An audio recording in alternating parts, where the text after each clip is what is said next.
भाई पूरे देश में जो भी लोग नेशनल हाईवेज के किनारे रह रहे हैं उनको बहुत ज़्यादा सावधान होने की ज़रूरत है। देखिए, अभी कुछ दिनों पहले ऑनरेबल सुप्रीम कोर्ट ने फालोदी, जो कि राजस्थान की एक जगह है, वहाँ पर एक गंभीर एक्सीडेंट से जुड़े हुए मामले को सुओ मोटो कॉग्निजेंस लेकर रिट पिटीशन 9 ऑफ 2026 के माध्यम से, जो कि सुओ मोटो रिट पिटीशन थी सुप्रीम कोर्ट के सामने,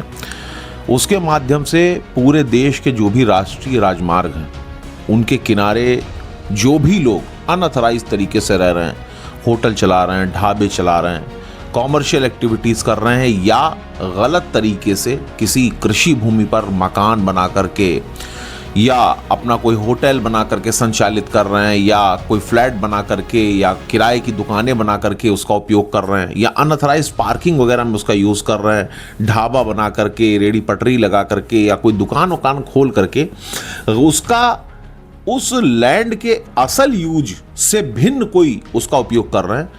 तो उस स्थिति में होने वाले जो एक्सीडेंट्स हैं, जिससे रोड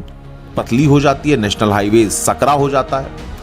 आसपास जगह नहीं रह जाती, वाहनों के निकलने के लिए पर्याप्त स्थान नहीं रह जाता, जो अतिक्रमण है उनके कारण लोग रोडों को भी काफ़ी हद तक कवर कर लेते हैं, और उसके कारण जो भीषण हादसे, सड़क दुर्घटनाएं होती हैं और लोगों की जान चली जाती है, उससे रिलेटेड ऑनरेबल सुप्रीम कोर्ट ने सुओ मोटो कॉग्निजेंस लिया था। और उसके बाद में पूरे देश भर में जितने भी नेशनल हाईवेज हैं उनके किनारे इस प्रकार के सभी निर्माणों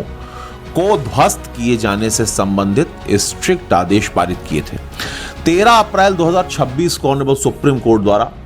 सुनाए गए इस निर्णय के बाद पूरे देश के नेशनल हाईवेज के किनारे रहने वाले जो भी लोग हैं उनके माथे पर लकीरें और चिंताएं साफ देखी जा सकती हैं। अब ऑनरेबल सुप्रीम कोर्ट ने अभी हाल ही में उस रिट पिटीशन की लाइट में उसका कंप्लायंस कराए जाने से संबंधित फिर से इंस्ट्रक्शंस पास किए और कहा है कि ऑर्डर सिर्फ पेपर्स में नहीं रहना चाहिए, ऑर्डर का वास्तविक कंप्लायंस होना चाहिए। और उसके बाद चाहे महाराष्ट्र हो, चाहे उत्तर प्रदेश हो, चाहे मध्य प्रदेश हो, चाहे राजस्थान हो, किसी भी जगह से निकलने वाले जो नेशनल हाईवेज हैं, पूरे देश में जो भी राष्ट्रीय राजमार्ग हैं, वहां पर प्रदेश सरकारों ने, राज्य सरकारों ने, जो भी NHAI है, जो भी अथॉरिटीज़ हैं, जो भी DM हैं, उस क्षेत्र के जो भी संबंधित अधिकारी हैं, जो उस नेशनल हाईवेज अथॉरिटी से संबंधित किसी भी प्रकार के मामलों का निस्तारण करने के लिए, उससे संबंधित जो भी कुछ देख रेख रख रखाव है उसका निर्णय लेने के लिए सक्षम है, उनको सख्त आदेश दिए हैं, इंस्ट्रक्शंस दिए हैं कि अब किसी भी नेशनल हाईवे के किनारे फिलहाल कोई भी नया निर्माण नहीं होगा। किसी भी प्रकार का निर्माण जो नेशनल हाईवे की मध्य रेखा से, इस बात को ध्यान रखने की जरूरत है कि किसी भी नेशनल हाईवे की जो रोड की बीच की सेंटर लाइन होती है उससे 40 मीटर एक तरफ और 40 मीटर दूसरी तरफ, यानी कि टोटल मिलाकर के 80 मीटर इधर और उधर मिलाकर के, यानी कि सेंट्रल लाइन से 40 मीटर एक तरफ, 40 मीटर दूसरी तरफ, किसी भी प्रकार के रिहायशी निर्माण पर पूरी तरीके से प्रतिबंध लगा दिया गया है। आगे जब तक किसी प्रकार का कोई स्पष्ट आदेश नहीं आता तब तक नवीनतम किसी भी निर्माण, यानी कि जो नए तरीके से जो भी निर्माण किए जा रहे हैं, रिहायशी निर्माण किए जा रहे हैं, बहुत ज़्यादा समझने की ज़रूरत है, क्योंकि ये 40 मीटर वाला जो नियम है ये रिहायशी निर्माणों के लिए। जो भी रिहायशी निर्माण किए जा रहे हैं उन रिहायशी निर्माणों को करने पर प्रतिबंध लगाया गया है। इसी प्रकार से बिल्कुल जो सेंटर लाइन है नेशनल हाईवे की, उससे 75 मीटर एक तरफ और 75 मीटर दूसरी तरफ, यानी कि 75 मीटर्स दोनों तरफ जो भी लैंड्स हैं उनमें किसी भी प्रकार के नए, यानी कि नवीन किसी भी व्यापारिक संस्थान, यानी कि commercial activities, hotel, restaurant, dhaba, lodge, किसी भी तरीके का कोई भी ऐसा कॉमर्शियल इंस्टीट्यूशंस अब नहीं खोला जा सकेगा जब तक कि आगे कोई इससे रिलेटेड नया निर्णय या जानकारी ना आए। तो कुल मिलाकर के जो भी नए निर्माण होने जा रहे हैं नेशनल हाईवेज के किनारे, उनकी जो गाइडलाइंस है